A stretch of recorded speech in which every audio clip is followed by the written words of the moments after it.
and we're also going to move it quite frequently so that it doesn't have time for that issue to get really bad. Okay, so you don't have an isolated area around the school where it's going to be, you're going to have random areas that they'll be out on the playground areas and different, like all grassed areas around the school? Yeah, and yeah, we try to keep it away from areas where like lots of kids are or areas like that. Yeah. Thank you. Yeah, you know how much space you need for, Councilor Bowden, can you speak up, please? I'm sorry, do you know how much space you need? For a chicken transfer? Yeah, For 30 chickens, it should need to be a decent size. I'm not really sure. so you're pretty sure that you've got enough grass there without having to go on the football field and things like that. Oh yeah, we got enough space. And I also just wanted to know, yeah, I commend you guys for doing all the research and the info on it. Talk to people ahead of time. I think they appreciate that first and going forward. And you mentioned that you were going to sell them once you got them. What you know, have you got a local market that you got it at, or have you gone that far? We have a school concession at our school that we had the idea to sell it there. Other students. Thank you. Have you considered any other property that you could raise these chickens on? Like, like the town owns that Atco, where the Atco camp was, it's fenced off and not much traffic through there. The principal's house? I would love to do it, but then it's travel. Yeah, we want the students to be involved in the feeding. Yeah. Just a couple questions, comments, Mr. Mayor. So you did indicate that you had spoken to 7 residents, which is great. Good first step. Were they the ones to the west in the cul-de-sac? I'm just trying to get an idea which one's in Kennedy Place. Do you know which? We did east and west of the school. Oh, okay, so you went on both sides. Yeah. Okay, because originally in your plan you had said you were going to have concession, so I thought that would kind of eliminate, you know, any potential interference with anybody to the east, and it would be the ones to the west. But now I see you kind of changed focus and are going to be moving it around. So that's fine. The other question I had, so in the evenings, they'll be, where will the chickens be?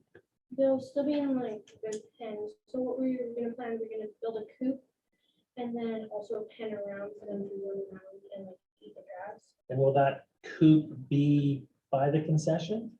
So our original idea was there's just a little opening. We thought it'd be a good spot for the chicken coop, but I'm pretty sure that the concession had plans for that space, so it didn't work out that way. So we are wanting them to live full time in the chicken tractor, so it's going to need to provide shelter, food, water, and things like that. So what about security from other animals? We thought about that too. And yes, it's going to be 2 layers of chicken wire, and it's going to be high enough so that nothing can climb it and everything to the top too. Okay, because that would be my concern if I was you, whether some dogs or whether some coyotes or, you know, we had a muskrat running in town the other day, whether any of those animals saw that there and, you know, all your hard work is. Well, and that's, yeah, I was gonna say, if they could bring the chicken tractor to a secure area in the evenings and then take it back out during the day, so. I guess they could drive it into the chicken coop and then just shut the doors. I know, yeah, Like even vandals, you know, anybody that might want to mess. hopefully not. Yeah. Okay, any other questions? If we do change this bylaw, and I appreciate what these kids are trying to do, but there's more to it than that. With the reputation the chickens do have over the years with Asian flu and things like that, is there coverage through the school for insurance in case something happened because of this project? As of right now, there's no insurance, but we'll see. That might be something. Insurance. Elaborate on that, please. Where are you concerned about with the birds or disease traveling? Well, this would be an isolated block, Councillor County, and it wouldn't be, yeah. Well, it's all the same, those diseases show up later in life, not always at the time of the thing going, and with what you said, you figure this to be a first time thing, you're gonna do it again? You're gonna try it year after year, is that, If it works The out, deal? yeah. Yeah, we want to pilot the project, so if it works out this year, goes great, then sure, we'll try it again.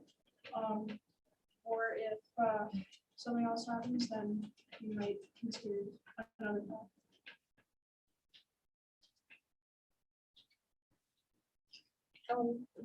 Do you have, what are you gonna be feeding? Because my understanding is some time ago, some of the feed had antibiotics in it or had a ration in there that addressed any sort of diseases, things of that nature. And so I'm just wondering what all you're going to be feeding them? We're going to be feeding them a ration from UK. It's a ration for meat birds that is instead of like a laying ration where all the protein or all the nutrients goes to the eggs, it all goes to the chicken instead, so they won't lay too many eggs. Have you got any plans, like drawing out plans of what you're gonna build, like as far as a chicken coop or? So far, no. That's something we'll have to discuss. Okay.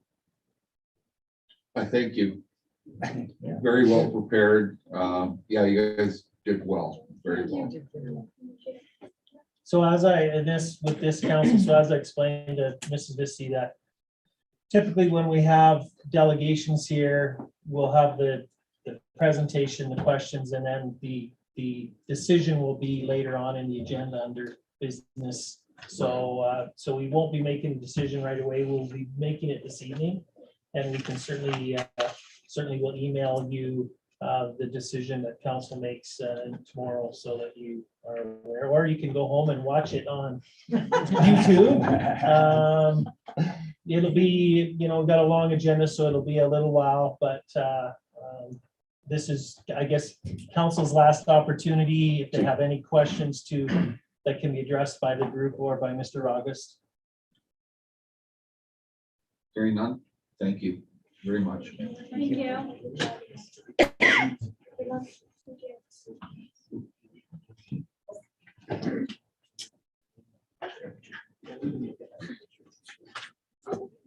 You're welcome. I haven't done a bill yet. I'm too busy. Oh, I've been in the library for 3.5 hours already. But I got this. I remember. Thank you. You're welcome.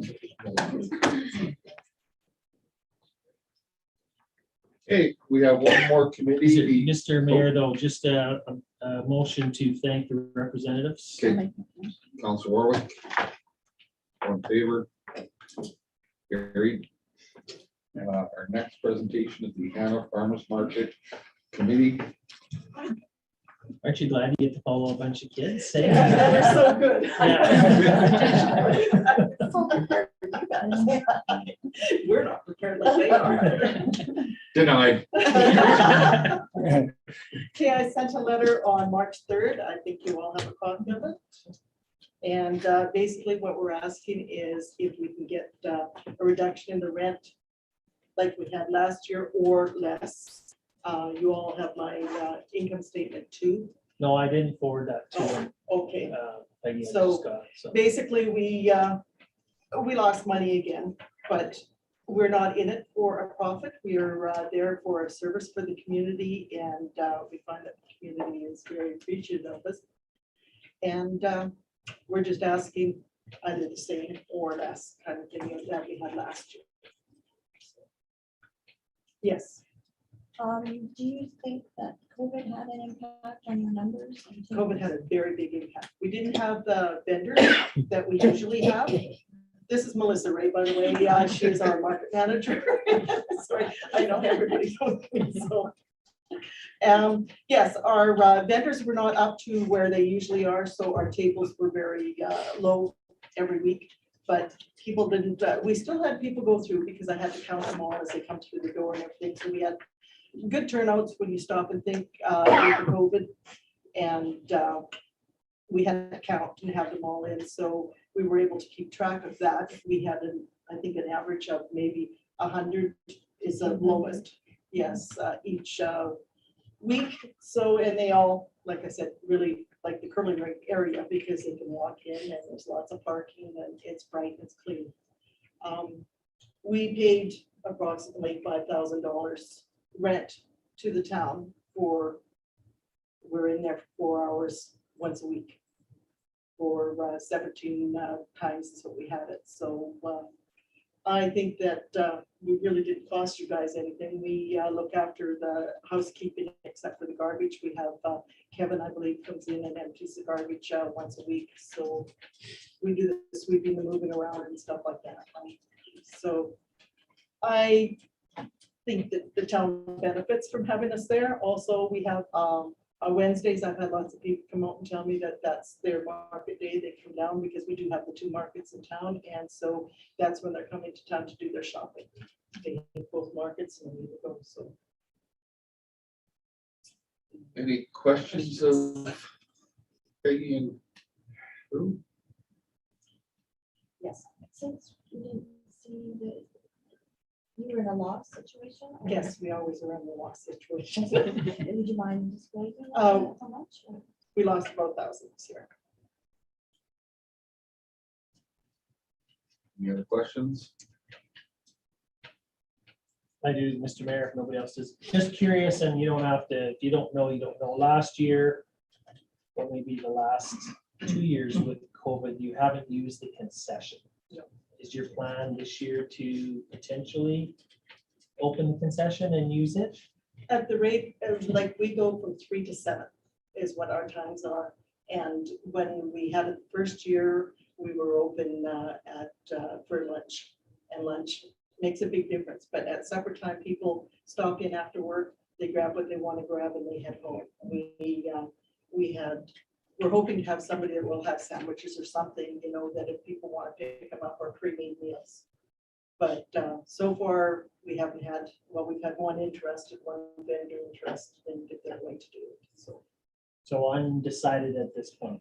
Well, as we're sitting, no, we will not be using the Okay. concession again, Okay. kind of thing. So So just for council's info, when we're dealing with the decision and the information that's in the package, that is based on with them using the concession, so that $300 and some is with the concession. If the concession is not there, we provide the rate of discount that council approves to the other remaining costs. But if they use the concession, it's a bigger picture. it's an But it's extra still- $100 basically. Yeah, So it's that- about it works out to, it's Yeah. $100 to rent the concession, so, yeah. Yeah. We haven't used it.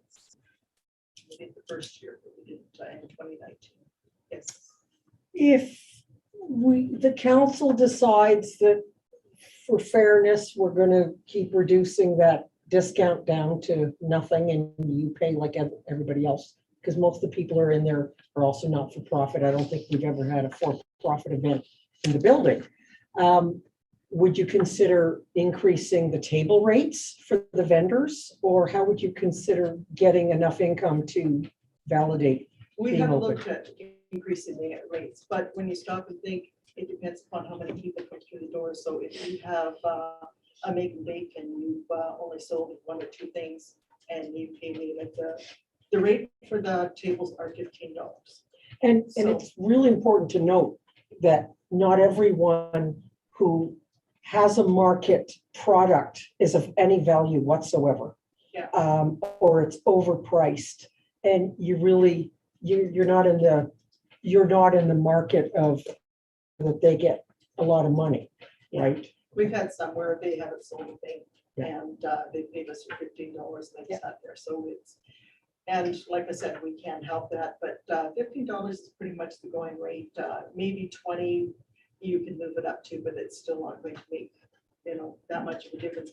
Last year, we had some markets, we only had maybe 10 vendors kind of thing. We do have our produce guy coming back from Buy More Fast Family Farms. He's definitely interested in the other produce.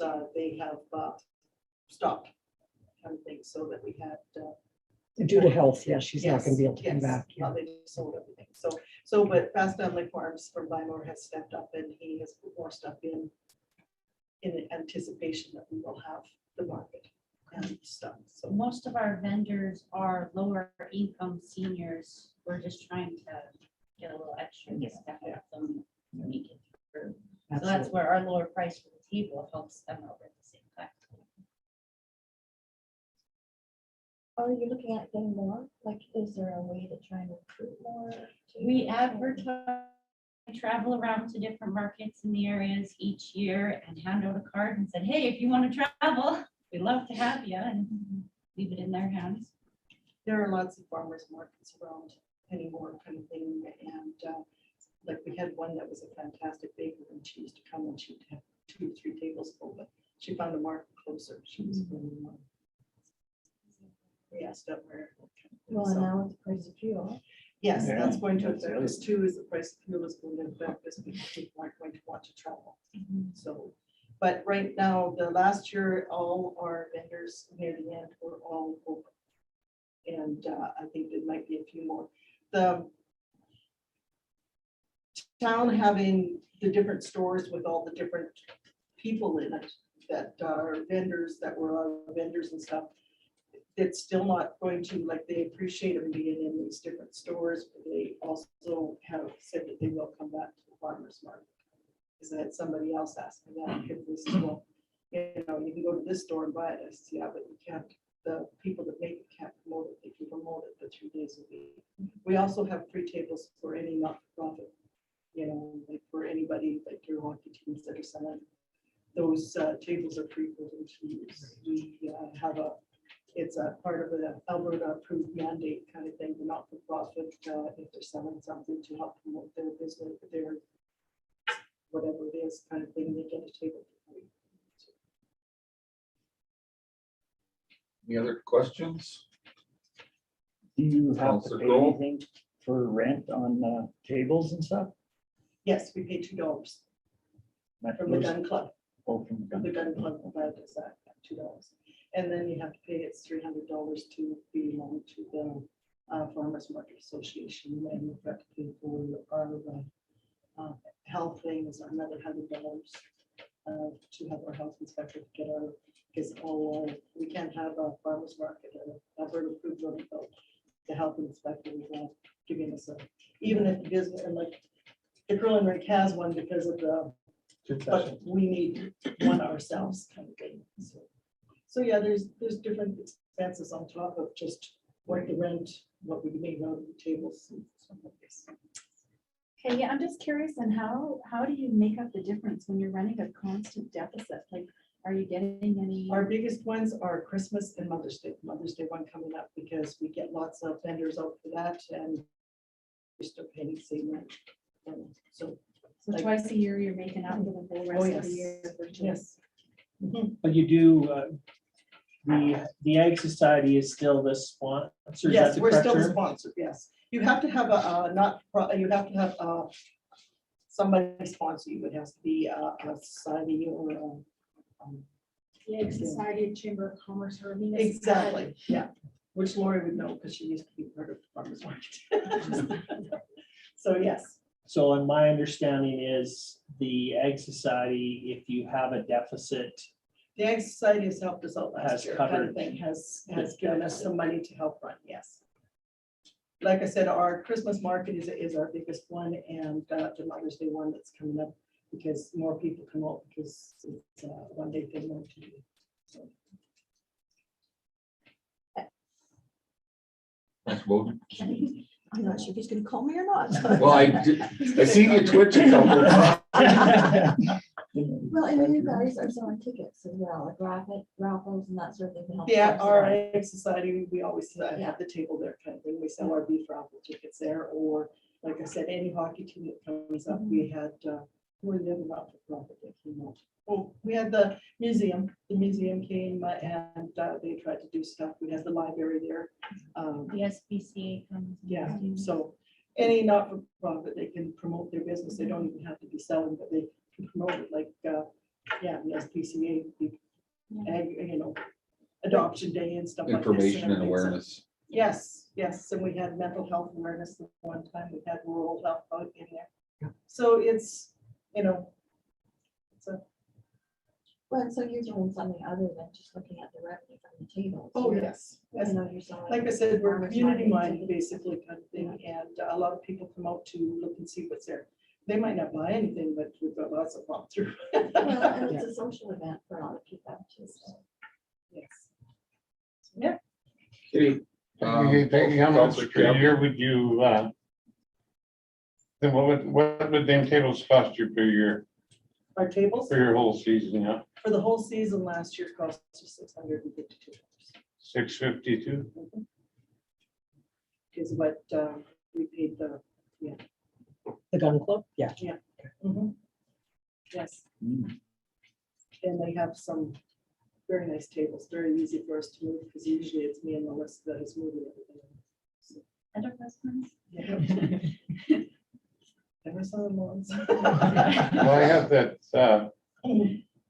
CN money I haven't given out yet. I think considering giving it to the gun club. I might have to go make them a deal. Okay, Maybe your table is. all right, let's move along here. Any other questions?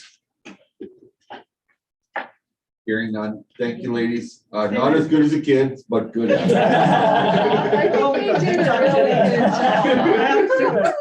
PowerPoint. One next year.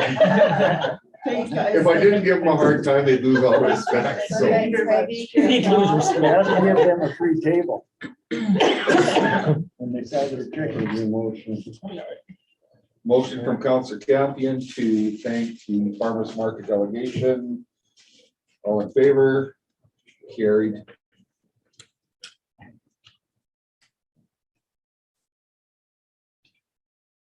Minutes from the last meeting. Sir, what was that? Other presentation, remember? We done the presentations. There is none here. Do you see anyone here, Counselor Campion? Those were delegates, Yes. the next thing on that list. Yeah, there is no public presentation. Hey, Brent Counselor wanted Campion. to. So I said there's none. Yes, that's why I went to the minutes of the regular meeting.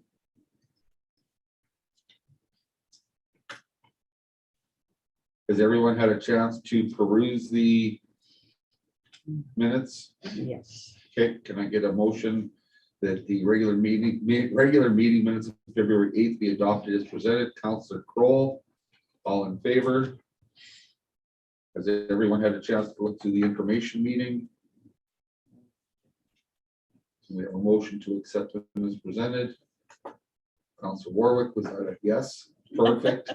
All in favor? Carried. Accounts payable. Has everyone had a chance to look through? There's a few there that are some head scratchers. So if you have questions, please ask, because Mr. Neal and I had some interesting conversations. There was one from the CN Rail, Council Campion, for $15. Sewer line cost. Yes. Get that every week. Councilor Bowden.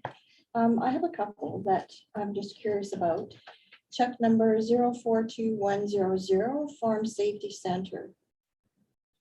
Okay, so there is a farm center safety, I don't know if they're association, society, a not-for-profit group that does farm safety presentations in our schools and in our communities. So probably 3 or 4 years ago, we started providing them a donation Okay. to provide that service. So that's what that is. We code that to our FCSS budget, so. There is also check 042120, Fast Lane Striping System for the playground stencils for $2,300. So I don't know anything about the company per se, but our Hanna Wellness Network group who had received money from the province through AHS. So that's, I don't know if you noticed some of them last year, we had them hopscotch, different yes, things that yeah. they put on the sidewalks so people could play. So the Hanna Wellness Network, we're kind of just the banker, for a lack of a better term. They got their grant, we hold the money, they tell us how they want to spend their dollars. So they're probably pretty close to have fully expended their grant. So I don't know if there'll be a ton more that you'll see about the Hanna Wellness Network. So it's just passing it through you. Yeah. Another one was 000878 Pine Ridge Supply. Sewer vac truck maintenance. I didn't know you guys did maintenance on sewer vac trucks. Parts and fittings. Oh, sorry, Ah. Mr. Nell would like to split. Well, you obviously knew the answer, Mr. Boschek, so. It's Okay, but- fittings and. yeah. Okay, that should have made sense to me. And I think that's all I have under check. You're not gonna question Bowden? Venture fabrication, they used the fittings and we sold them. so. Oh, you probably did the work, yeah. Well, I do some of the Yeah, deposits too, so it's yeah, fine, I've yeah. seen some town stuff. so Okay, Thank you. motion to, Well, One, sorry, just question for deposit 889 or 889 for lagoon treatment. How often does that happen? the treatment or the purchase? Well, the purchase, The like how? purchase is generally annual. Okay, and then it's every year it gets applied yet? Yes. Yeah, unfortunately Brent just stepped out. I'm not sure whether it's applied monthly, weekly, Oh, okay. et cetera, but that's the amount for the year. any others? Counselor Campion, I hear I'm looking. I hear the peppermint rolling. Yeah. What I'm for. Hearing none. can we So get- just, oh, just, so Brent, there was a question from Kyle about the lagoon treatment. How often do we, like, I knew that was our annual purchase, but how often do we treat the lagoon? We actually, we treat the lagoon in the spring and fall with the tub. And then that is all year in our lift stations. So it helps Oh, okay. degrease.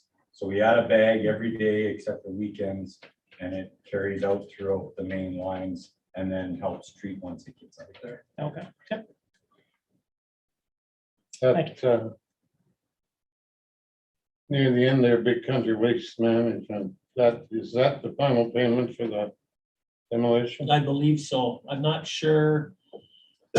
But I think if it isn't, it's very close to the last payment.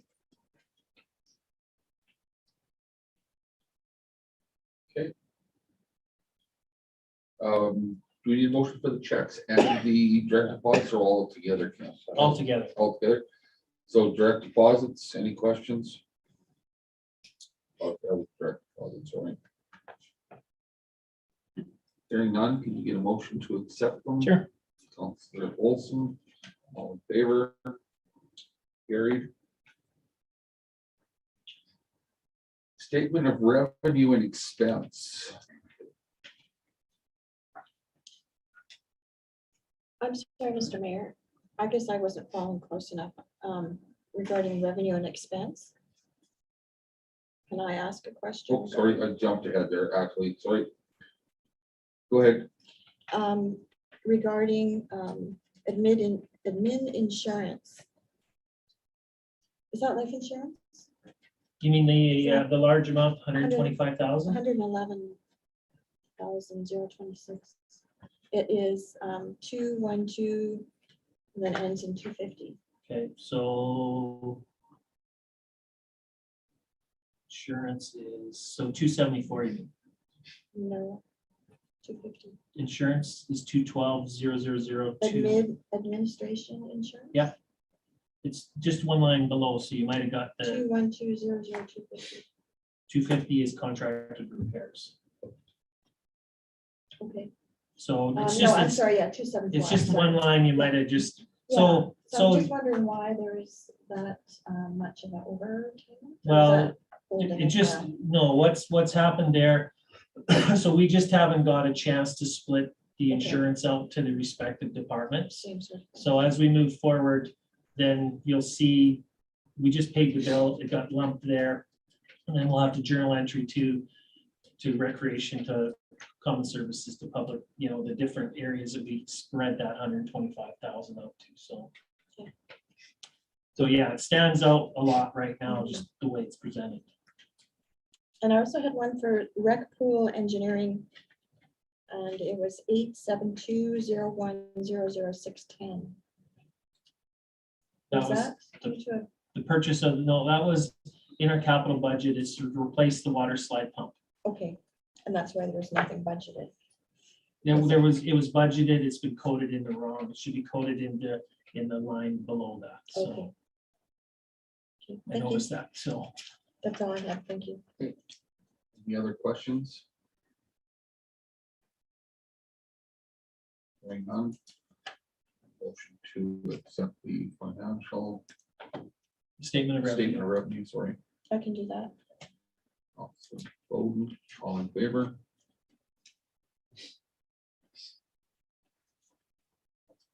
Six, three, budget overview.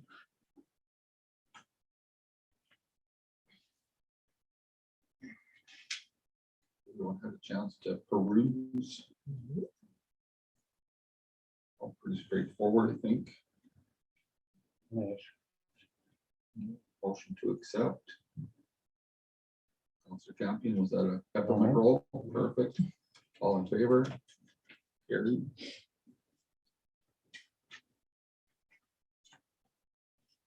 Committee reports.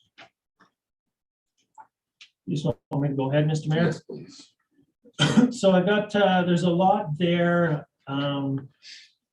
And I wanted to just touch on some of them. So assessment, so you will see the assessment notices out in the mail tomorrow.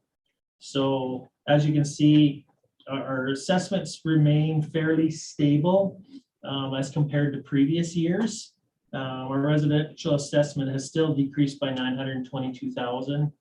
Our non-residential has increased by 2,760,000. Our exempt assessment has decreased by 1,000,003.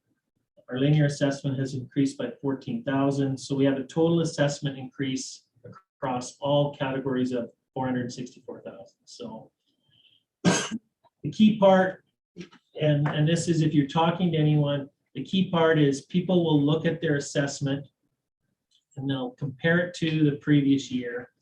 And if their assessment's gone down, they think their taxes are going down, and they don't necessarily correlate. If your assessment goes down, generally to create the same amount of money, you increase the tax rate to get that amount. So just in case people, we always wonder, people get those confused a little bit. So if you're talking to anybody, try and explain it to them or have them come down if they've got any particular questions about it. We are hosting a open house on May 9th from 3 to 6. So our assessor will be here and we will be advertising that, promoting that. If anybody wants to come down and have a face-to-face with Terry and he will go through why he assessed your property the way it is, and you can explain to him why you think that may not be accurate and go from there. I think that they've been fairly successful. But also on our assessment notices, we will have municipal property consultants' phone number and the availability to, if you just want to phone him and say, I'm in the town of Hanna, this is my tax roll number. I got my assessment, I have some questions about it, or I think it's inaccurate. Terry will have that conversation with you over the phone and try and explain why he's got it the way it is, or he may have an error and it's been brought to his attention. He can remedy that. It's nicer face to face because he has this, computer here. He can pull up examples of other similar properties and what they're assessed at. So just wanted, if anybody's talking about assessment or having questions, don't hesitate to give Terry a call on the assessment. As I said before, the provincial budget, nothing significant one way or the other. It was kind of what they had told us, what we anticipated on in terms of grant dollars from the province. Staffing update, just to, as it is in the report, we have offered the position at the front counter to Bonnie Deadlock. So Bonnie will be starting on March 28th. And we are just wrapping up the application process for our seasonal staff. So we had pool interviews. I know we've got some parks interviews scheduled, so we hope to have them all completed this week and able to move forward. From GFL, I did talk with Brad Walls last week. Don Francis, for those who were on council before, he was, I'm not sure what his official title was, but he was Brad's supervisor in the company. He's resigned from his position and they're filling it internally temporarily. They are working. I did press Mr. Walls about a response to the comments and issues raised by Mr. Waldy.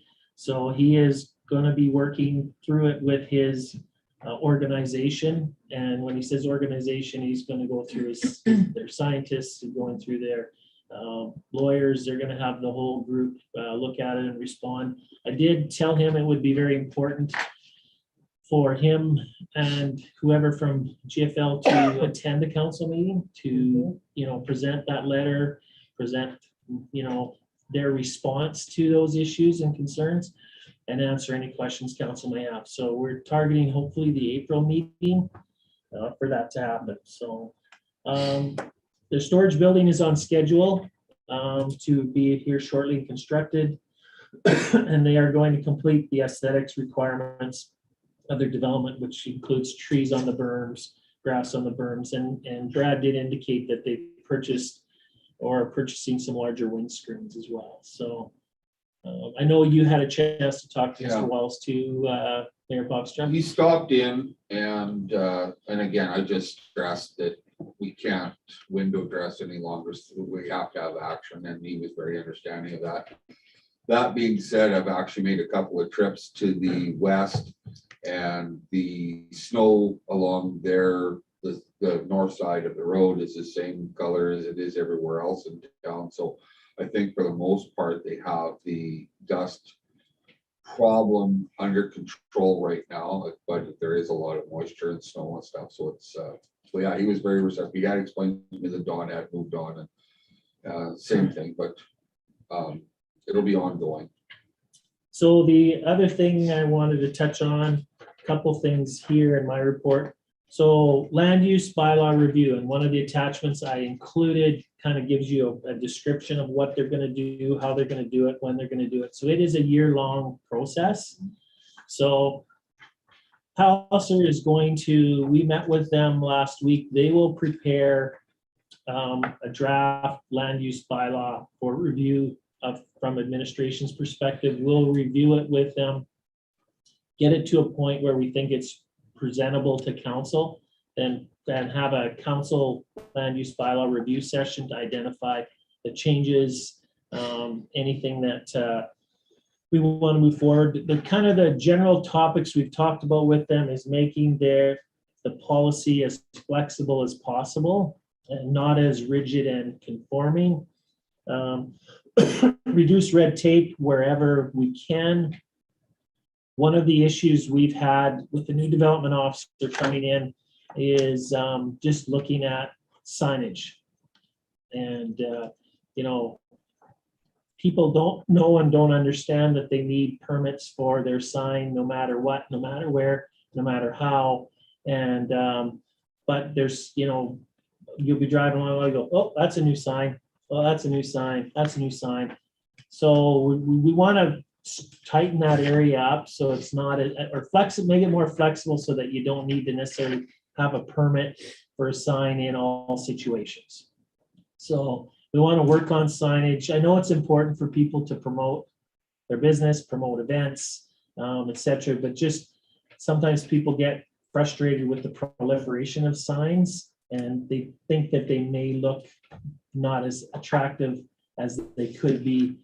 So we are going to have a significant focus on the sign regulation component of the land use bylaw.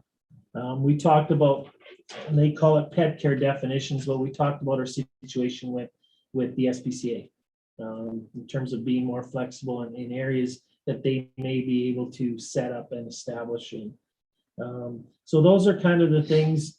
we will definitely bring it here, go through a process with council, get your feedback. Then the plan would be, we would have a public open house or engagement session, invite the public to come out, see the changes, comment on the changes, and before we finalize it. But it's going to probably take most of the year to go through this process, so. Mr. Neal, I just want to clarify the signage. Are we talking about the pop-up signs around town that are advertising certain events? Is that? All kinds of signage? signs. If you read through our land use bylaw, Okay. it's significant signs, portable signs, temporary signs, permanent signs, Okay. fascia signs, you know, and some of them, and I'll use an example, signage at the former Super 8. So they took Super 8 down, put Hanna Fresh Market. Didn't impact anything, didn't change anything. Technically, they should have had a permit, you know, but I think most people, well, we're just replacing a sign. It's on my building. It's my building. It's not a big issue that they just gone ahead, and they're not doing it on purpose. I think it's just education and not knowing. So That's interesting because I have 2 signposts that were actually applied for, had signage on, and we've taken the signage off, and I was gonna put something back up, but I will get a permit. okay, so just, it's a challenge we've been looking at that we need to address. And so I just wanted to bring that land use bylaw to you. Mr. Neal, just one more question. And just in regards to the land use bylaw, is it about every 10 years that we kind of go through that? Is that kind of the timeline? The or- original timeline and the original hope, I guess, from Palliser was to do a review every 5 years. Just over the period of time, they just didn't have the resources or the ability to meet that schedule. And they got thrown some additional work with MDPs for communities under 3,500. The province made a regulation that they all had to have MDPs. And then there was a few years ago, a lot of focus on IDPs, intermunicipal development plans and intermunicipal collaboration frameworks that they had to spend a lot of time helping municipalities work through those processes. So they got a little bit behind there. So every 10 years probably isn't terrible. It's not like we can't make any changes as we move forward. As you know, between 2012 and 2022, there's been a number of amendments that have been made to the land use bylaw, so they can be made as they need to. But this would be a thorough review of the contents of the bylaw from top to bottom. So Okay, thank you. Council vote. I just had, with the kids doing their presentation and the indication that if this is a successful project, that they would have more, would you be accounting for kind of like one-offs or more agriculture type integration within the community or not? As far as the Certainly. school goes on. well, that will be council's direction. At the end of the day, if council wants to provide more opportunities for that in our residential zones, that will be, part of the discussion, certainly. So land use bylaw will be a year-long project. I did include in your package the process for handling bylaw complaints.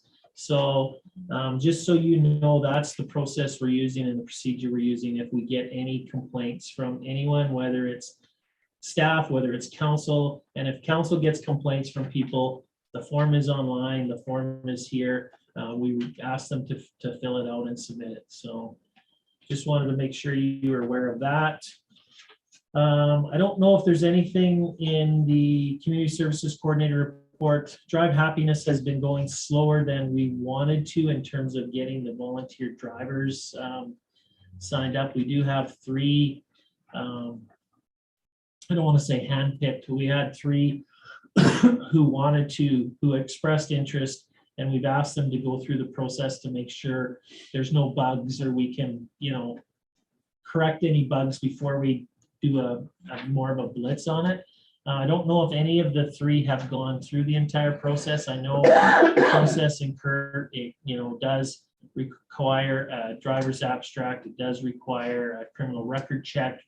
And it does require an interview with Drive Happiness staff to kind of as part of the vetting process. So, but we are putting out a newsletter, hopefully by the end of the week, and we're going to start ramping up promotion of drivers and the program. And once we get some drivers and approved and ready to go, then we'll put the blitz out on people who are looking for rides and how they access the service.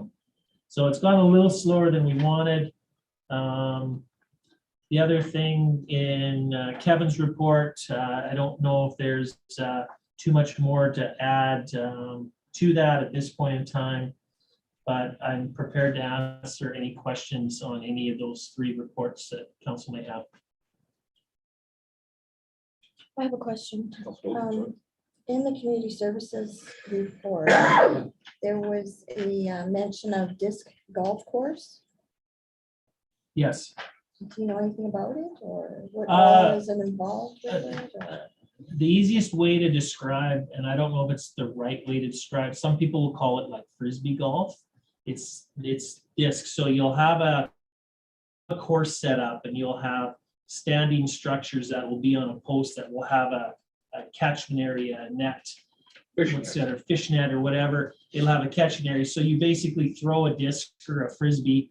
You know, you start in this point, you throw it, how many times does it get you? It's like golf. Take you to get into the basket. You count your strokes, you move forward, and you go on to the next one. It's getting to be a popular outdoor activity. I think Drumheller has one down in Drumheller, and they have some tournaments and stuff. So it's follows the same format as golf. It's just you're not hitting the golf ball, you're throwing a Frisbee or a disc, and you're not putting it in a little hole, you're putting it in a bigger basket. So. And so where would this be set up? We haven't got into any of those details yet. That's kind of a Hanna Wellness Network group said that this might be something we should pursue or look at. And so they're going to be looking at alternatives of where it could be located, how much land they need. The more land you have, the better. That's more challenging, but. Well, it'd be interesting if they could use some of the facilities or the areas that are not being used very much, like the soccer fields or something. If they're not being utilized, then to be bringing something new in the area. But this just so you're aware that the posts that go in are permanently anchored. So you wouldn't put them on the soccer fields because the soccer fields would then not be playable. So we would find some trees on the soccer field. Yeah, well, that's why I was asking for information about Yeah. it, you know, what was involved with it. Because we have sports areas that really are not being used to the potential. And bringing another thing in instead of, you know, I think we need to be looking at how we're going to increase the use of our existing facilities as well as, you know, complementing with some other additions. So just a comment. Anything else?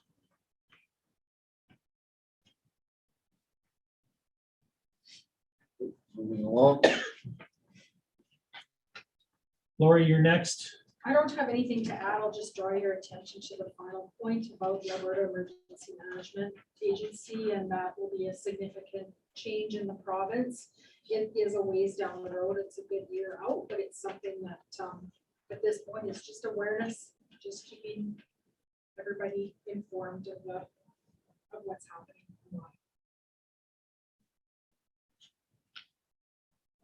Any questions? Kyle, Councilor Olson, sorry. That sign on the highway that has bulb issues or something? Bulb issues? Yeah, I Yes. assume, because there's just one patch. Have you looked into replacing, or is it a what, like? I've talked to the staff member that programs it to make sure that the programming is set up properly. And now she's on vacations. Okay. I may get a chance to take. There's look a at handful that are miscolored, so I don't know if it's just. Yeah, and it's gonna take a couple of us to put aside some time to somebody to sit out there, somebody to be in the office to program some test screens, you know, those ones at the Right. TV stations to see. And we did have a contract for a number of years with that company where they would come out, take a look and maintain it, but it was. The first thing I kind of- looked at was, I remember scrapping that. Oh. Because that was, last year. This would But it was still, like yeah. several grand every year. It was, I think, Yeah, around this $4 would grand still- a year. Yeah, in the long run, if it was a couple of bulbs, I'm sure it'd still be cheaper. even though we have to pay. Yeah, like nothing's out, there's colors off. on Yeah, food as well. and the other That's thing why is you I paid asked attention. Public Works. That makes sense now. And I'm pretty certain the top part of it doesn't illuminate anymore, so I've asked them when it's want to take that apart. Have a look at that as well, so maybe there's bigger issues there, I don't know. Lori, why the kiosks around town not working? If they're not working, I wasn't aware of. Oh, well, the medical clinic, I've been up there numerous times, and it doesn't work just all. Is it that it's not working or that they haven't turned it on? Well, I don't know. There's not, no, Yeah, a lot of times the TV isn't on. I just go over and I hit the power button on this place. They don't. Yeah, sometimes they What's that? turn I it just on. walk over and hit the power button on. There's one at the school too. that's oh, always well, I on, don't know where that is. So I've done that That's myself. not my It's turned business. it on. is it an arrangement we have with the kiosk operators to have it on, or is it? I thought they were always on. Well, the town provides the television, provides the connection, provides everything for them. What the business provides is the space and the fact that they're a place where people will see the kiosks and maybe learn some events that are happening. So if they're not being turned on, we need to follow up with. That's what I was gonna ask. Yeah, Can we they should. send out a heads up or a? If they're not gonna, if they don't want it on, and if they don't want it in their facility, we want to know, we'll look at an alternative facility to put it in. Correct. It's the medical clinic, there's no magazines, nothing there, so. So It in the doesn't last, go with, in the last, at like least since when you got the Christmas, screen there, you can read it. the issue's been since Christmas, do you think? Huh? Are you talking about since Christmas? Or just At the since medical last timeline, couple of months Counselor at the Campbell. medical No, it's clinic? been there since last summer. Yeah, but we've done some work on it since then. It's been Oh. working this year, I Yeah. know. But again, if Yeah, there's a last power time I went up, button. still wasn't on. so- Okay, so I think what Sorry, we I need, said anything. yeah, no, that's fine. So I think what we need to do then is do a follow-up with where our kiosks are. Yeah. And find out, A, if there's a problem, or B, what we can do to. Yeah. To help it out. Yeah. Okay. Any other questions? Thank you. My apologies, Mr. Mayor, I've got a little bit of a water, somebody has a water issue and we just. My wife. No, Oh, but we got it figured out. Somebody else has an emergency. Sorry, I had to get up and answer the phone. I have nothing further to add to my report. I know you need to get going, so I'll keep. I don't need to, I would like to. Okay, can we get a motion to accept the officials' reports? Sure. Council Olson, sorry, Council Warwick, I haven't had one for Council Olson. All in favor? Carried.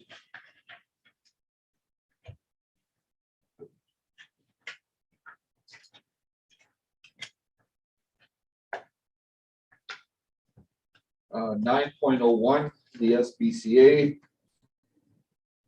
operating grant, do we want to cover and then make a motion? And we'll make the motion first, Mr. Make a Mayor. motion, council amend the 2022 operating budget to provide a operating grant for the SPCA Harvest Sky Animal Rescue in the amount of $2,424. $7,000, sorry. I had the 2,000 because that was the increase. Yeah. $7,424.16 with funds delivered from accumulated surplus. Council Warwick, discussion, background, I guess first. Well, I think council's aware, we didn't include anything in the 2022 budget when we were going through that process because they were in the process of disbanding. Council was here, heard the presentation from Mr. Kerr last meeting, and it's got a proposed budget, which did include in their budget a $5,000 grant from the town, but they still were showing a deficit of $2,400. So we brought that forward to basically provide them what they would be short to balance their budget and listen and wait for council direction on whether that's the right amount. It's too high, it's too low. So we're saying accumulated surplus at this time, Mr. Mayor, but at the end of the day, if council does provide this amount or whatever amount they provide, when we bring back our budget, spring budget adjustments in May, we'll have incorporated that. So depending on how things shake out at that process, there may not be need to even bring it from surplus. So I have seen that they are very actively raising money.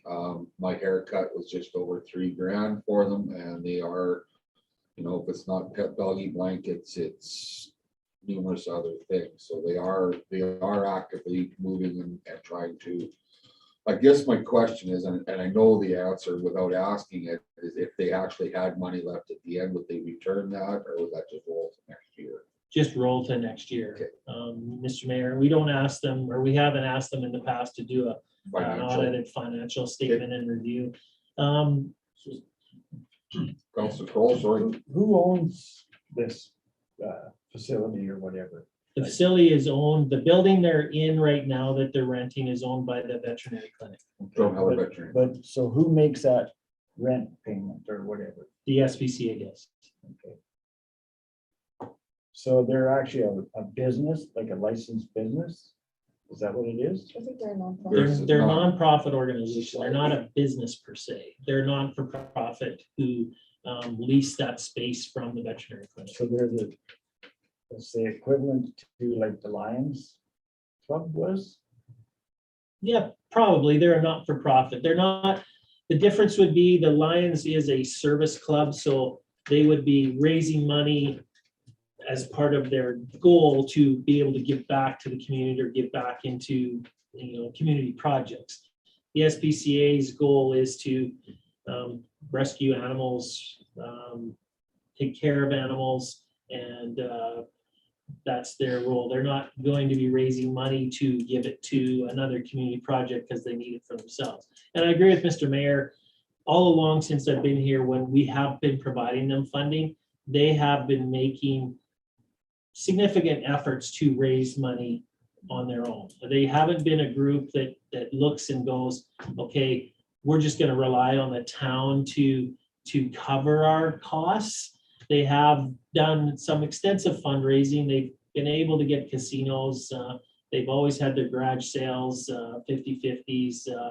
So they do fundraise, a significant portion of their costs. But as you see from their budget, they run I think it's close to $50,000 a year operation. So,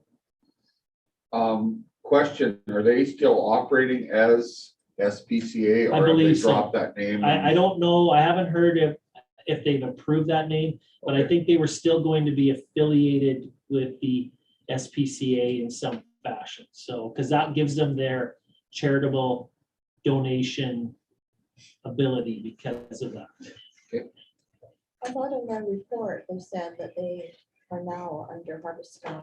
Well, they're looking to do a change of their name, rebrand, but I think they still want to keep their affiliation to the Yeah, They're SPCA still gonna so be they can involved provide in it. that charitable donation contribution receipt. Okay. Any other questions, concerns? I think I just make a comment. I've been in there a couple times since the takeover, and it's a huge undertaking. I mean, we have volunteers that are just, I don't know anybody that makes a wage in the organization. They all volunteer. It's a substantial amount of hours and care on what they're doing. And I think they're doing an amazing job so far. I mean, they're in there daily, sometimes, more than once a day, and providing for the pets that are there and the care that they can give them and finding homes for them. I think they're very proactive about, trying to relocate those pets as best as they can. And I have to commend the organization that's kind of resurrected itself in a small community to do what we need to do. And I'm thankful actually that we have somebody like that you can call upon, because sometimes when we get these pets strays in our yard, I mean, lots of people don't really know what to do with them. They either freeze to death or starve to death, but we have an access available to us to resource, to supply the needs of all these pets. So. And Mr. Mayor, I made this comment before. We know cats are a hot topic item in the community. Some people want license, some people want bylaws, some people want all these things with the cats. And I understand people's frustrations that cats can be a nuisance in their yard. But I do look back and you look at the amount of feral cats that this organization has handled since their inception to reduce that population. It still might be higher than some people think it should be, but I think without the SPCA managing that feral cat population the way they are, it would be a much more significant problem in our community, so. All in favor of the motion? Council Champion? No. Okay, opposed? 1, 2. Carried.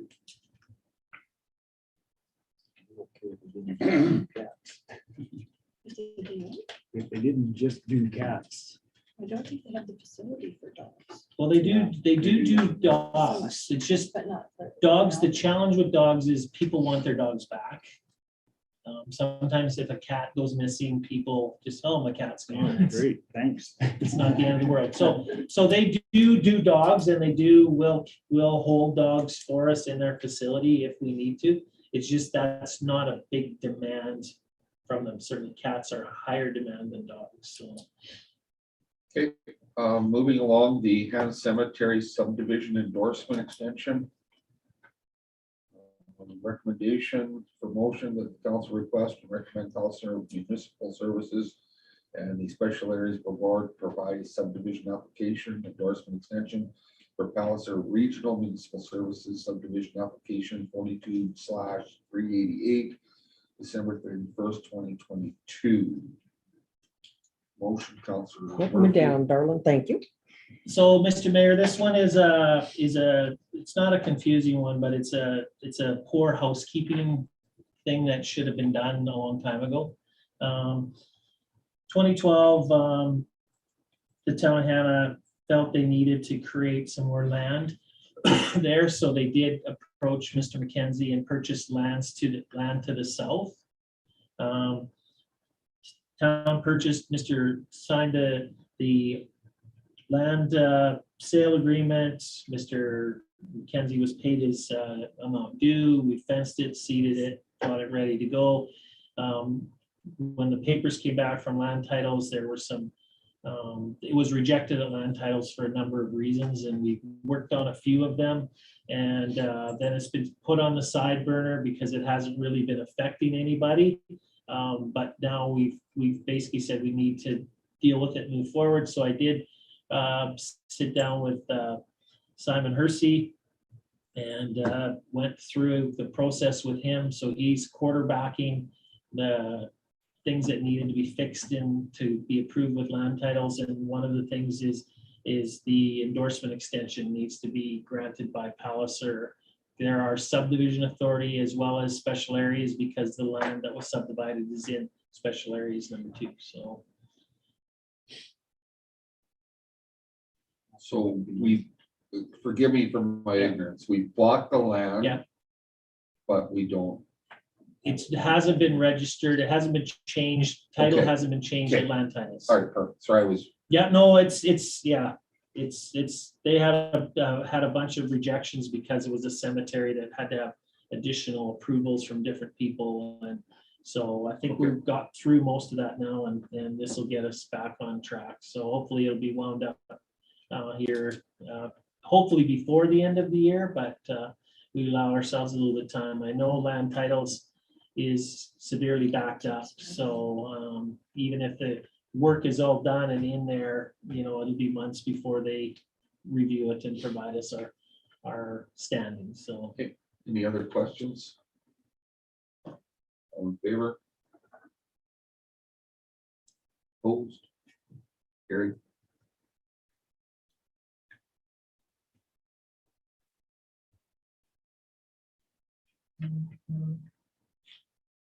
The arena condenser replacement project.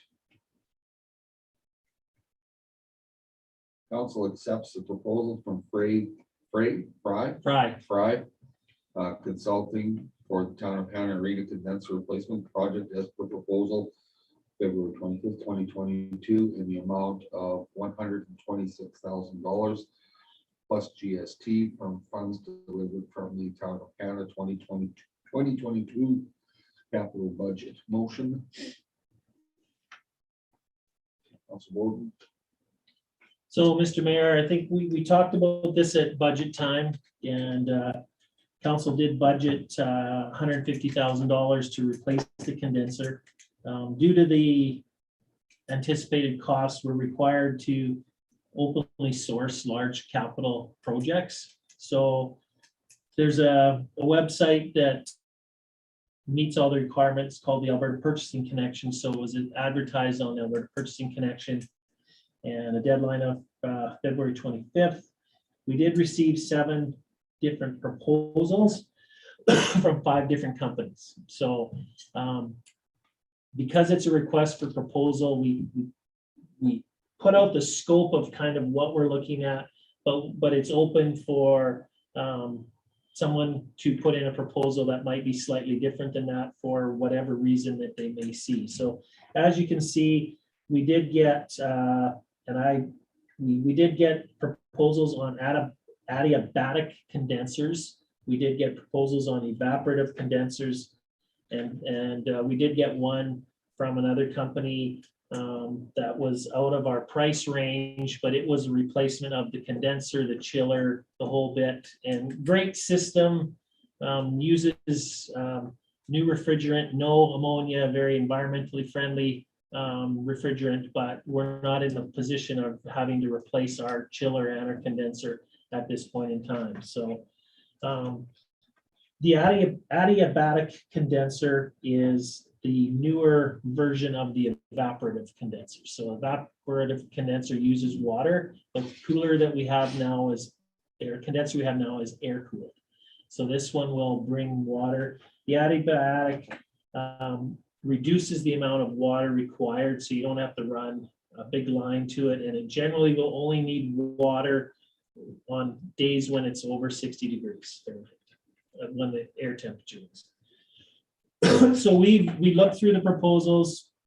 In our RFP, we had criteria using price, experience, understanding the project, and understanding of our existing system. And Mr. Fry has top marks in every one of those categories. So as I said, we work with Mr. Fry and his group. We've worked with them. I think Dan in some form has been working on this plant for close to 30 years. Great guy, serves us well, works well with us, has a lot of good contacts with our local contractors. I know he spent a lot of time working with Richard Kroll. I know he spent a lot of time working with Doug Fortna. So he would be using local contractors for any of the work that he needed to be done here. So we would recommend that, and that we award it to him. The only challenge and the only scary part about this whole thing is timeline. Yeah, 6 months. Wow. So no one will guarantee. They're saying it should be 27, 28 weeks delivery, but no one will guarantee that with the way that our supply chain is right now. So, and I feel comfortable if we do have more of a delay in working with Dan on other options, because at the end of the day, we know the end of September, first part of October, there's pressure to get the ice in, get the plant on, get everything up and running. So I don't want to be the guy that's going to tell minor hockey and figure skating that, sorry, you got to wait another month before you can get here. So we'll look at some options, but we have a good relationship with Mr. Fry, so we'll be able to sort that out a lot easier if there is some delays that we come across. But that delivery time was consistently the same from anybody else who was quoting it. So that's the only fear we have, that we'll have to monitor as we go through the summer, where that's at. So will the existing one carry it to that point? Should it have to? possibly, Yeah. possibly, yeah. It's not ideal, but it's possibly could be. And then, or worst case scenario, the condenser's purchased, it's stored, and we work with what we've got to get through as far as we need to, or whether we can do a change kind of once the season started and we're in and it's colder out, they can do some work. So some options there, but definitely needs to be replaced. So Any other questions?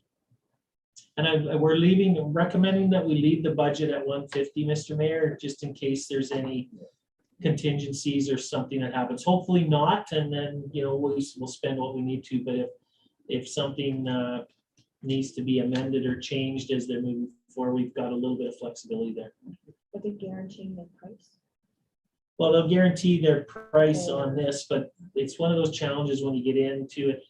I have more confidence because Dan knows the system inside and out, that he's not gonna find anything that Oh, by the way. surprises him, but, Yeah. and that was one of the concerns, if you brought somebody else in, they might be very good at what they do, but we might be set up a little bit differently than they think we are, and then, oh, well, that's a change. So, yeah, we feel confident with Mr. Fry, so. Good. Any other discussion? I could, Councilor Bowden? no, I was just gonna vote. I'm anxious to get. You're driving as well, are you? All in favor?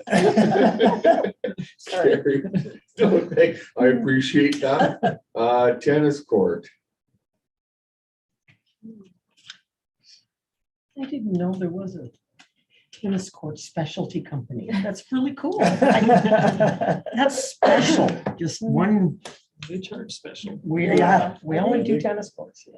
Council accepts proposal from Tomco Sports Systems for the town of Hanna tennis court resurfacing project as proposal dated February 25th, 2022, in the amount of $148,625 plus GST. Funds will be delivered from the town of Hanna capital budget. That is quite a bit more than we talked about originally, but yes. Motion, I'll give you that. Councilor Olson. So again, Mr. Mayor, we did have $150,000 in our 2022 capital budget to do this project. Again, similar to the condenser, we put it out on Alberta Purchasing Connection. We got 2 proposals. Tomco, as you can see, theirs is certainly much more money than the other proposal. The big difference when you go through it is in Tomco's proposal, they are going to apply a geotext. They're going to fill the cracks. They're going to apply a geotextile mat over the existing surface and 3 inches of pavement over the existing surface before it's resurfaced. Prairie Surfaces proposal is just simply, we'll fill in the cracks, we'll resurface it. I think you've all seen the condition of the surface. And so as much as we don't necessarily like to spend more money, we just felt at the end of the day with the cracking and the movement that's there, resurfacing it isn't going to buy you a lot of time, and it will again be redoing it in some form. So that's why we recommended the higher tender, again, a much more extensive surface preparation. And at the end of the day, Tomco has been out on site, they've seen it, they understand what they're doing with it. Prairie hasn't even seen it. We sent them a few pictures after their quote just to show and say, oh, we'll just fill those in with cracks. It'll be I can't remember what it said, $20 to $30 a lineal feet to fill it in with crack fillers. So I know it's more money. We do have it budgeted, Mr. Mayor, so that's why I took the opportunity to go this way. And I have, I should have mentioned with the arena condenser, I have submitted a formal letter to Special Areas Board to request cost share on both these projects.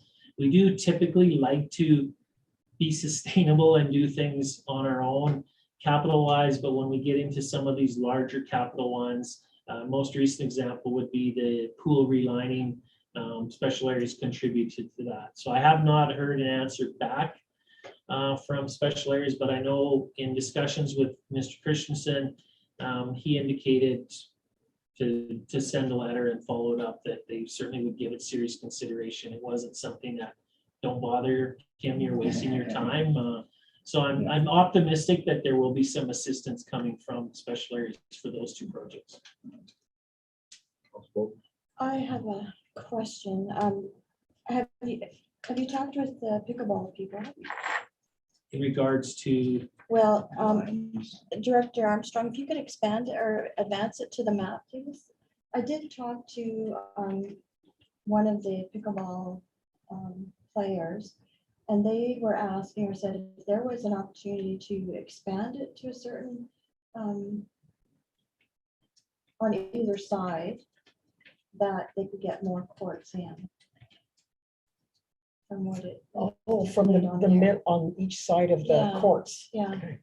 Yeah, right So there. that, so I'm assuming, so those are the pickleball courts there. the four of yes, I them. realize that, but, you know, as far as the net would stay the same way, but they would move they would turn the pickleball courts so that they're parallel to the nets, and then be able to get another court on either side. I have not talked to them specifically about that, but we certainly can, if, you know, as we move forward, it's just putting the final lines on. It's a small portion of the project, so if they had to reconfigure them, I don't think there'd be any issues or any But big challenges. That would mean that you would have to resurface, you would have to expand the resurface of the tennis courts to accommodate that. Not necessarily, I guess. What I would suggest, We safe to is assume they would that's be to here on scale? the- They would be here on the green versus the blue. Pardon? Are we safe to assume that that's to scale? I would Yeah, I think would so. hope so. I would think so. That's from them. I would think so. And just based on me playing a little bit of pickleball, that looks fairly close. So we can certainly have some discussions with them in regards to what the layout would look like.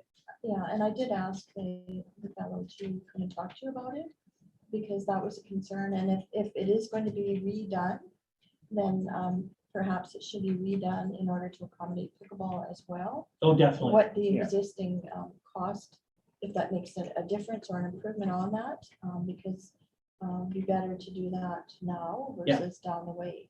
So I can give you his name Okay, well, later, or yeah, that's I'll have him fine. come and talk to Yeah, you. certainly send them Yeah. to me. Like, we're nowhere near, No. you know, if council approves this, we'll move forward, but in terms of what the layout will be, that we still have lots of time to orchestrate that. I know that location, and maybe it'll change with the new surface.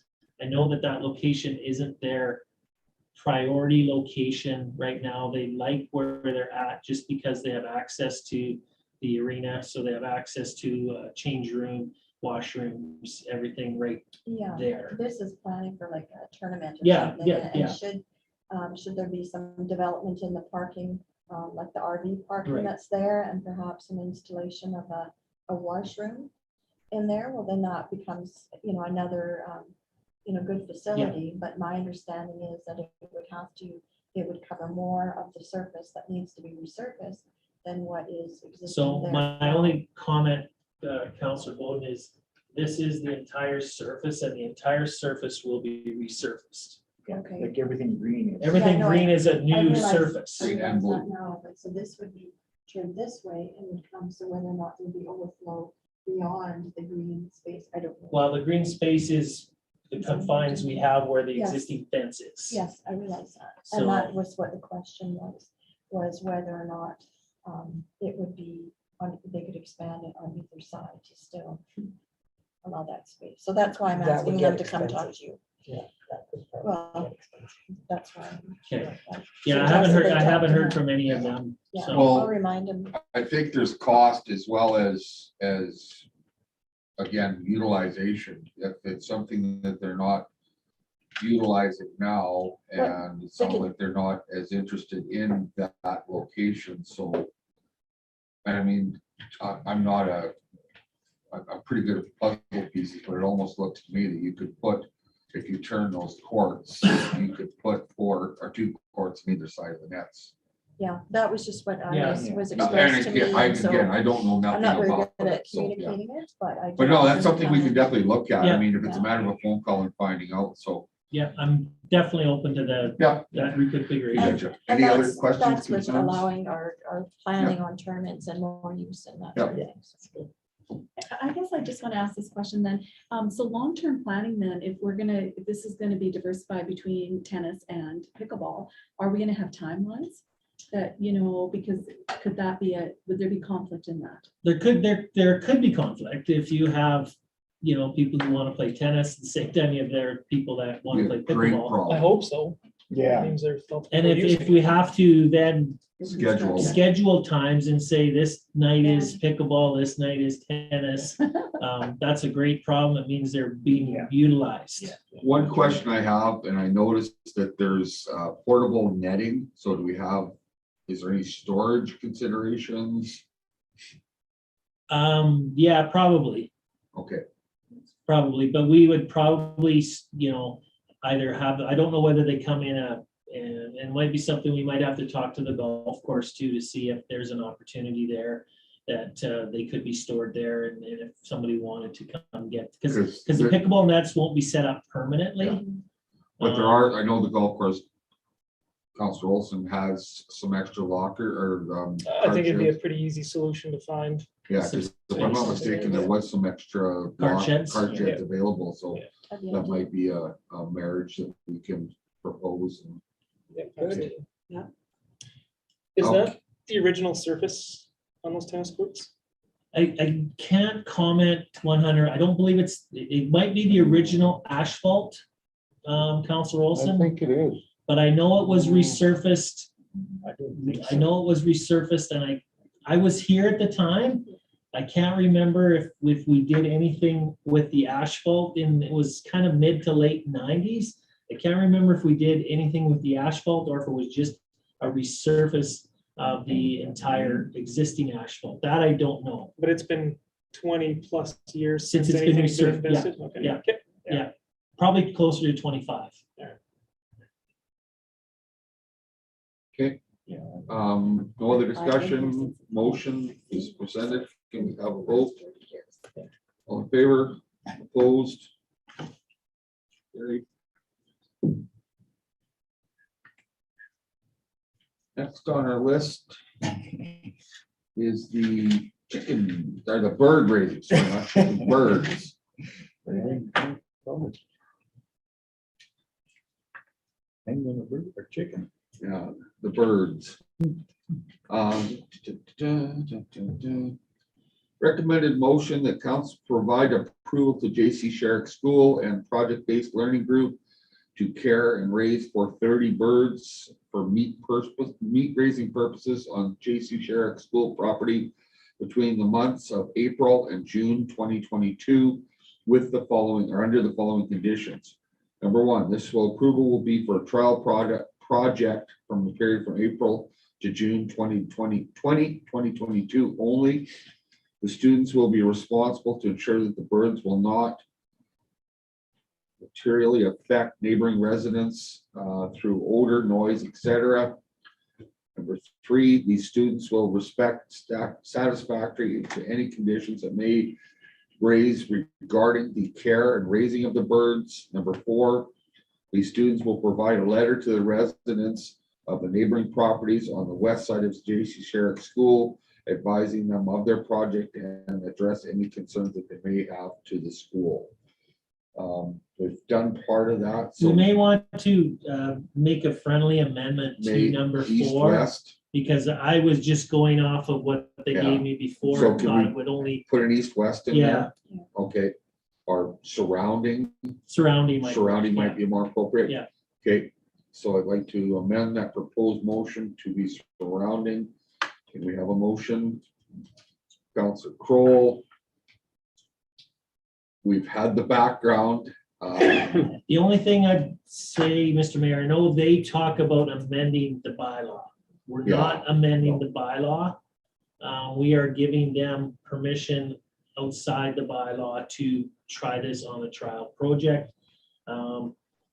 To amend the bylaw is a much longer process and requires a lot more extensive work. And I don't even know how you would deal with this issue specifically in a new animal control bylaw, because I'm a little bit different than Councilor Olson. I don't know if I could see allowing residential chickens to be raised in every residential district as many people as they wanted. So this is a, in my mind, this is a one-off pilot project to see how it goes, if it's successful, if it's not successful. Certainly will provide us some direction as we move forward. If it is successful, we certainly would like to engage with those youth or with the community to say, as we're doing the land use bylaw review too, how do we expand that to make more agricultural opportunities in our residential neighborhoods? So I think it's a great idea. I'm super stoked that we're getting outside of the tablets and iPads and things that are far more practical. My opinion. Any other discussion? I do, Councilor Warwick? this came to me afterwards, but the chicken feed, being a farm girl, and chicken feed reseeds itself. So if you are doing chicken feed, depending what it is that they're purchasing from the local UFA, it has, the probability of reseeding some kind of different, grains or whatever in the grass in the locations that are feeding. So I guess my question do they have a feeding in an isolated area in their coops? Because as they move those cages around, chicken poop is a problem. It sticks to everything. Yeah. And it is As messy. far as the feed, I'm assuming they're gonna use the same brand that we deal with. It's called Country Junction. It's a meat ration. It's all been processed. So, I mean, it's not whole grain per se where you can seed it and plant it. So Reseeding it's itself been all over. cut. Okay. Yeah, and the purpose of that is so they can digest it. Right. That's, my only comment, Councilor Warwick, would be that it is school property. That field to the north is maintained, managed, operated by the school. So if they, I think if they did cause themselves some issues in that regard with their turf there, certainly then the school may be reconsidering this as a long-term thing, year after year thing, but no, and good concerns. I mean, that's what it's about, right? So, That's how they learn. Councilor Murphy? I wrote a few things down that I wanted to make sure were brought up because of that temporary exemption. When I read through the bylaw, basically we can't even have a rodeo, but we do because those animals are kept in town for 3 or 4 days and they're goats and horses and all sorts of stuff, no issues whatsoever. I'm extremely supportive of these children thinking outside the iPad and getting outside and doing something. If it doesn't work, they will learn from it. If it does work, they will learn from it. So if there's issues with poop, they will learn from it. And I think that's awesome. As will we. yes. Absolutely. So there's the Ag Society Fall Fair is another one that has animals. 4-H when they have presentations. So there's many other exemptions that occur on a regular basis. And I think it would be in our best interest to approve this. Any other? Is there any Councilor Warwick? withdrawal clause? Like if it becomes problematic with, I don't know what kind of noises these chickens might make. I have no idea. I mean, if they are, how do we go back on what we've already structurally set up and passed in a motion? Like how do we say, okay, you know what, we've had 167 complaints, now we need to remove the chickens. Can that happen? Will it happen? What are the clauses in there? Do I have a caveat that says if it doesn't meet some of the standards, like noise and smell, if it goes beyond, then so how do we go back on that? That would So be my question. comment, Councilor Warwick, on that would be, there is no caveats. If council provides permission tonight, we move forward for these 3 months. If we have a bad experience, whether it's noise, whether it's smell, whether it's complaints from neighbors, we move forward. Will certainly guide our direction moving forward with this project in the future if they wish to. But I don't know if we can, I don't know if there was much we can do. You know, other than bring it, if we're getting concerns here, bring it to the attention of the school and that group, whether it's on noise, whether that's something they can pull them in tighter to the school to block some noise, whether it's odor, whether they're out cleaning up more often. But certainly we will have communication with them if there's issues. but I don't know if there's anything we can say, sorry, you have to get rid of those birds now. Counselor Kroll, I would think like supervision, like, I mean, there's gonna be somebody that's gonna be directing them. I'm sure they're not gonna be just the 7 students or 6 students. I mean, no, Lori, or what? I'm agreeing with you. Oh, so I mean, whoever the supervisor is, like whether it's Cory August or whoever, I mean, they gotta keep tabs on these. well, and I'm pretty sure they want this to succeed. They want it to succeed, yes, they, They do have, and I don't know who it is with the school, whether it is Mr. August, but as a project-based learning group, my understanding is they will have a teacher advisor or a teacher who is working with the Well, group. they've had some coaching, obviously, along the way as far as what type of chickens to buy Yeah. and where to Yeah. take them Yeah. to process them. They did mention that in the presentation, so. I think even in their written documentation, they talk about Mrs. Benedict has provided them with some direction. I know she's not a teacher, but I think that they will have a teacher assigned to their project-based learning group to oversee them and guide them. That's the last thing we want, and I don't get that from this group, that they're gonna have these chicks and they're gonna go out there and they're gonna go, oh, we can't have this, we're done, let them do what they wanna do, so. Open the gate. Yeah. Yeah. Like we did with the pigeons. Counselor Kroll. I don't think Kent Spath would allow something like this to happen on school property if there was a bird dropping out of place. I'm sure he'll be out there to scoop it up or whatever. Okay. That's just the way Kent is. Like Kent's very, Yes, He lives in particular. and I mean, Okay, not to beat a dead horse, but can we, I just have Oh, one Councillor comment. I Bowman. think, as far as noise is concerned, I don't think it could be any noisier than barking dogs. And we hear a lot of that in the evenings and that sort of thing. So the Altario school is going 110%. It's putting a focus in that area. Yeah. And I think it's a very positive move. And like they said, if there is an issue, then it's up to them to address it and move forward. it'd be a good experience if they had to address. chickens are out after 11. Okay, Maybe so they can moving move us along, to all in favor? Opposed? Counselor Campion, Yeah, opposed? Yeah. Okay, carried. Municipal sustainability agreement.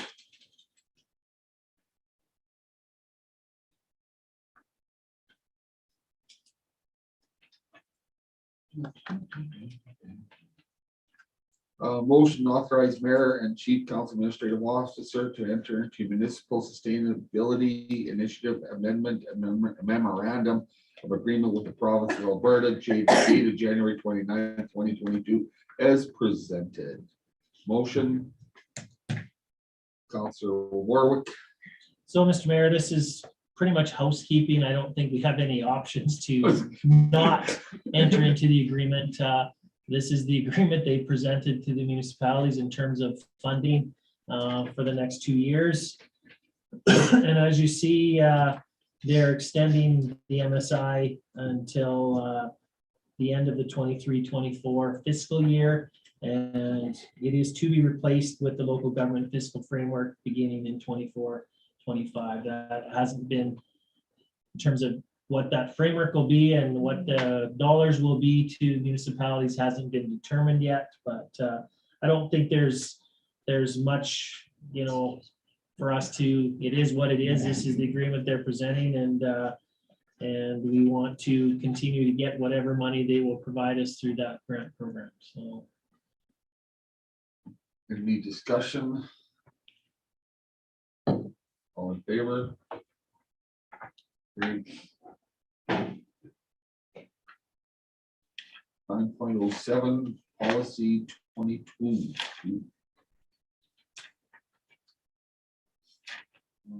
20, should that be 2022? 2022-01. Sorry, policy, yes. Council approved the policy 2022-01 remuneration to provide fair and equitable compensation to members of council as they carry on responsibilities effective March 1st, 2022. Motion, Councilor Olson. So just as we had this discussion at the info session, hopefully we've captured what was discussed at the meeting. I think the key thing to focus on, that or our key guiding document in this will be Schedule A and Schedule B at the back. So Schedule A is the list of all of the committees, whether there's a per diem paid and who it's paid by, whether it's included as part of the honorarium, and whether travel is paid by the board and or the town. And Schedule B basically deals with honorarium rates, the technology allowance, professional development funds, per diem rates for in town and out of town. We did add an out of town half day. I know we talked not about having an out of town half day, but in discussion, there was thought if somebody's traveling somewhere the night before, the day before, and they put in a per diem and they're only traveling less than 4 hours, that, they wouldn't get the full 150, they'd get 75. So, and sometimes you might just be traveling to Drumheller. Generally, you probably wouldn't do it the night before, but just in case. So that's probably the one difference from what we've talked about, that we hope we captured everything else the way it was discussed. Thank you. I have to say, Mr. Neal, the policy is fantastic. I'm very, very happy with it. There was one little glitch with the Marigold library system. The board actually pays my kilometers, but they do not pay the per diem. So that has to be changed to Okay, board Schedule- from okay. town in Okay. Schedule B. Okay, no, we can make that change. Thank you. And also the Henry Kruger pays the mileage. Travel. Oh, okay. Okay, thank you.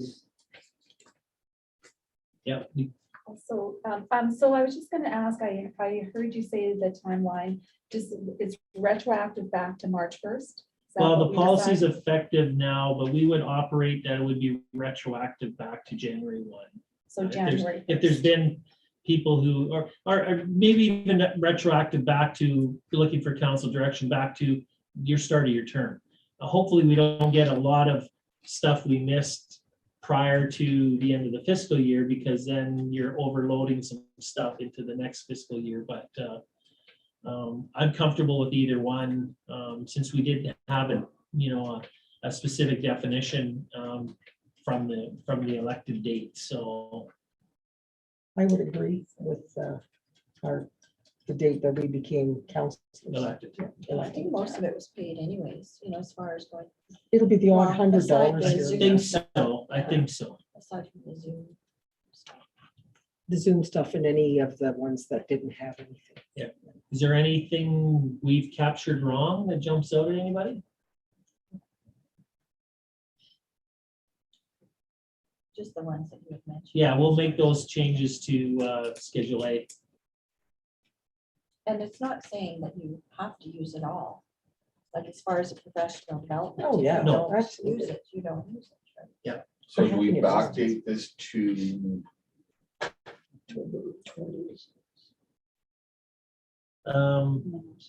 the motion says March 1st. Effective March 1st. We could make it. How about November? Was there anything in anybody's mind before they were elected to November 1st that would jump out at them that they attended? I'm good with starting as of January. today. well, you guys I was in Marigold. Organization meeting was October 26th, Okay, wasn't it? could be. It was That right should around be that the time. date. Okay. That should be the I had a date. Marigold meeting, I believe, the next day. Okay, so So we can October When we were 26th. signed. October 26th, I yeah, think that was what day it was it? What is that? pretty close.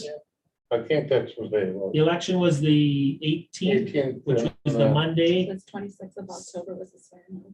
Okay, so Yeah. we'll make it, if that's okay, a friendly That's amendment the date. effective October That's 26th. the day we were assigned to everything. Okay, Any opposition to that amended motion? Hearing none, all in favor? Carried.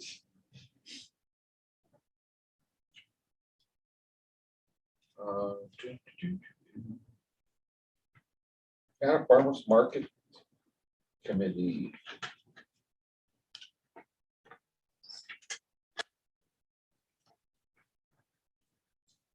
Council authorize administration to enter into a rental agreement with the Hanna Farmers Market Committee for the use of the Hanna Grilling Rink and concession in order to host a weekly farmers market from June 1st to September 21st.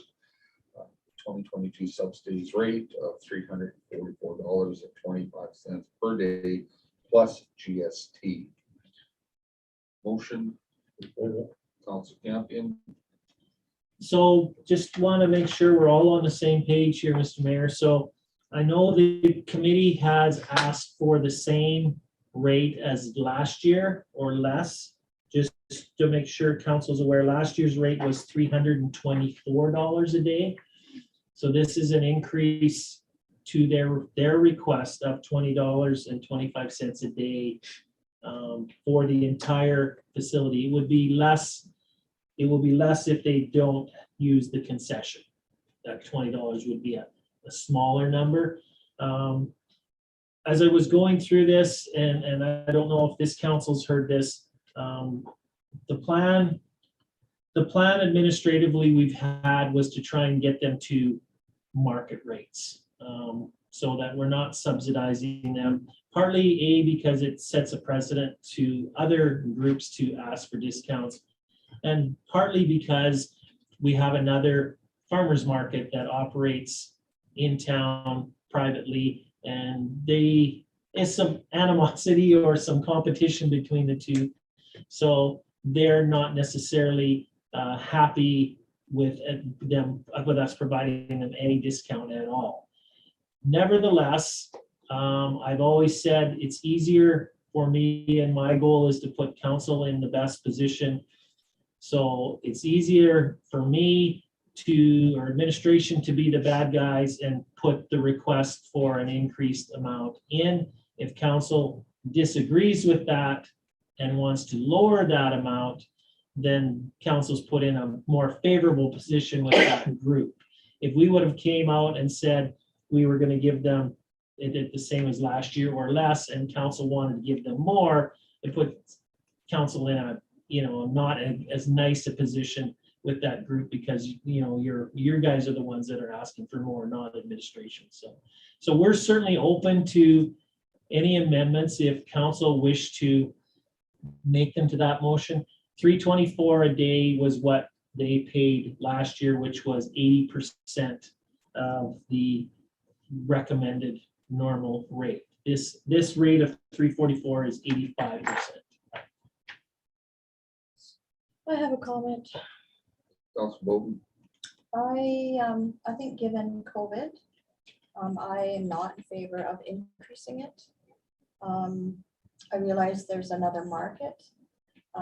This is not money that was, this is extra money that the town is getting anyways, because before they came, there was nobody using the curling rink. Council has awarded write-offs in huge amounts, and so I do not see that dropping it to the previous 324 is going to have a whole lot of difference with town budget. And if it does help them get reestablished after COVID, then I would like to look at maybe a potential increase for the next year, given numbers and people out in the community and utilizing markets again. Okay, just to clarity.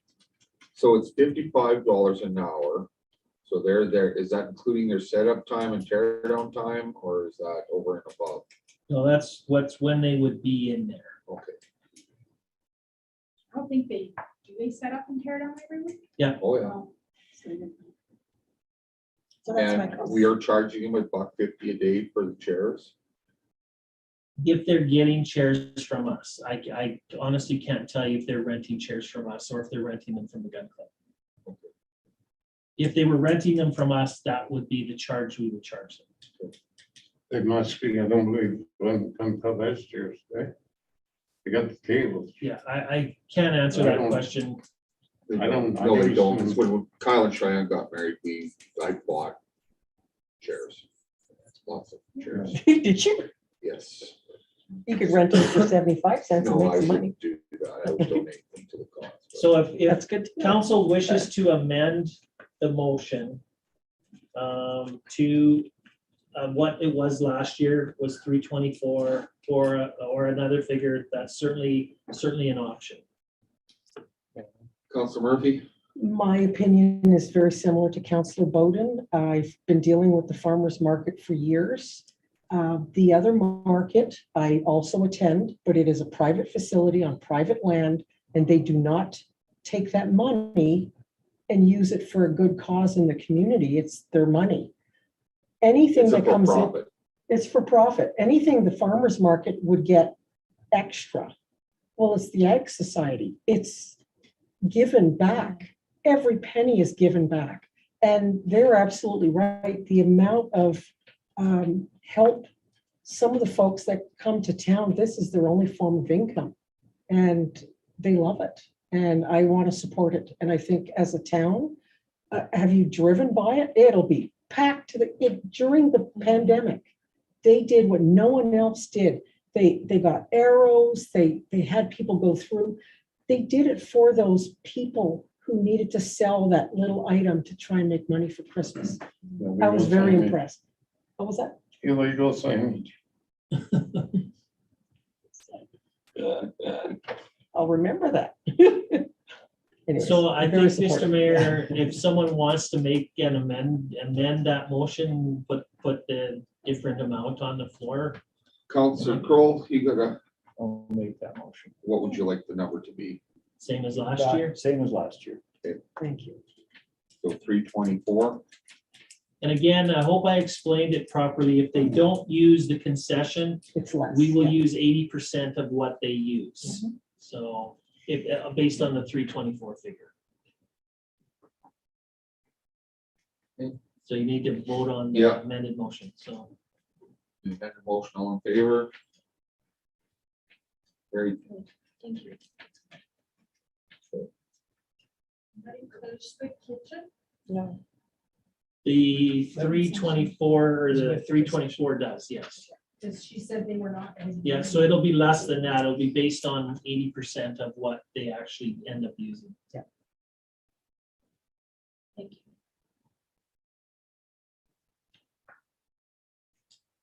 bylaws, nothing. Council report, round table. Just, can we go, excuse me, Yeah. Mr. Mayor, are we going to have consideration of review of bylaws on an ongoing basis? Was that a consideration that we are going to do, or we're not going to do it? I'm just curious, because now No. bylaws is on there, so. Yeah. Well, we're not- bylaws is on every time, and it's a section in our procedural bylaws is number 10. So Okay, if we do have a bylaw amendment or a new bylaw, it's in that section. I know we've had that discussion, Councilor Warwick, and my goal is to bring some back for review at an info session if we have a lighter agenda. I know we've had full agendas, so I haven't. I we haven't had forgot the about your opportunity, request. so. and you know, honestly, it's just, I made a request just to have a bylaw on every agenda so that we're in the bylaws, because it is our governing power. And so, you know, whether we're just reviewing them and not making changes, at least they're always before us. So that was just. Yeah, no, I think it's a good idea, Councilor Warwick, just timing wise in terms of what we've had on our agenda, it hasn't fit yet, so.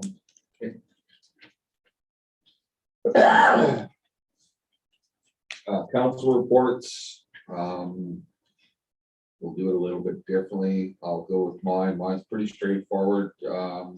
I am just wow with the new businesses in town. Like it's been very informative to go and welcome them and have a, for lack of a better term, information session with them. I had no idea of how much foot care could be done, can be done, should be done, is done. Some of the others, the Harvest Sky Safety Stop, young lady, full of enthusiasm and just, yeah, she's had some high hard ones thrown at her, and she's got it, I think, headed the right direction. Sure does. And so, yeah, that's pretty cool. Talking to the other businesses, not to take anything away from them, I mean, they're all awesome. They're doing things, and, you know, they're not big impact businesses by any stretch of imagination, but they're the value adds to our community. When the business hub asked me to go and help with the welcoming of these businesses, I was kind of had reservations, because I mean, what can I add to them? And after going and talking to the individuals, it was pretty almost refreshing that that people are still active and looking to do things in our community. So a big thumbs up to them, those people and the business stuff.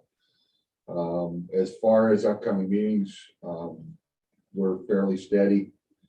The chamber is ongoing. We're trying still to get them rolling a little bit. I think with the new COVID thing, new COVID restrictions or not restrictions, I think we'll be a lot better off and be able to get some more things happening. They've got a lot of dormant committees that because of COVID, I mean, they can't do things. So other than that, like I said, it's been good. I really appreciate everything that's happened up until now. We'll keep on rolling. Councilor Campion. There's nothing further to add to my report. Councilor Warwick. I'm gonna not add anything more to my report either. I think everything's in there, but I did have a couple questions, citizens' concerns, so I just want to address these as they come to me. The one question I had are specifically, they asked, what are the standards when municipal job openings become available? And then they added to that question, they asked if Adrian and Gwen's jobs were posted and what was the process for hiring. So I said, you know what, I bring it up at the meeting. So the short answer to that question is there was no hiring for Gwen's position. We didn't fill that position. And with Adrian's position, as council's aware, we have contracted portions of the duties that he did, being development and emergency management. And of course, now we've entered into an agreement on the bylaw side with the peace officers from Special Areas. So there was no one individual. Yes, we did contract with Mr. Mole for development and emergency management and special areas on the peace officer side. In regards to any other positions that become available, they're advertised on our website, they're advertised on our social media, and they're advertised in our local paper. Prime example, we just hired a municipal secretary. We had 25 applications for that job. They were reviewed, shortlisted, interviewed for candidates, and from that process selected the candidate that thought was the best fit for the organization. So just one other question, Mr. Neal. What was the time frame of that secretarial position? Was it like 6 weeks? Was it 8 weeks? No, it was, you mean advertised? Yeah, It was probably advertised for 3 weeks. Okay. I think we did 3 weeks in the paper and might have been a little bit longer on either side with social media or in regards to just being or on the website, because papers, you're restricted to timelines. So, but it was, we do try and advertise a minimum of 3 weeks in the local newspaper. Okay, perfect. That's great. Thank you very much. Councilor Murphy. My report's all there. The only thing I could add is we had interviews today for the library new director position. And it was excellent. So I'm sure we're gonna have a lot of good results out of that today. So just a comment, Councilor Murphy, we did receive our Acadia Foundation requisition today. So Oh, you did get so it? we did get the requisition. So it is higher than what we have in our budget, but it is a requisition. So it simply is a matter of amending the tax rate to capture that increased requisition. I think it was about $17,000 higher than last year. So, The 58%. yeah, I'm sure that's putting some occupancy challenges. rate has been so difficult. On a positive note, I just received notice today that we've invited special areas to our next Acadia Foundation meeting, which was to be next week, and it's just been delayed because of work around Mr. Christensen's schedule to discuss the SL4 and what we're going to do about this, whether or not that's the way we need to go. So it's really exciting information. Yeah. Counselor Olson, Well, I apologize for ruining my streak of 3 reports. I took care of you, buddy, I got mine. in. Good job. So I guess a couple updates, Learning Center. They are going to get billed for the lease of that space for $59,000. However, have secured funding from another pocket of provincial government, but for 1 year. This is not going to be an ongoing thing. So whether that's the building to carry on or not, at least we've got a year to figure it out. The golf course, things are moving along. We had a couple very legitimate candidates for manager that came from other courses that are kind of looking, it almost sounded like the last 10 years of their career to go to somewhere smaller. So in talks with them and hopefully gonna bring them down here and kind of court them and even bring a realtor around with us. Show them what's around.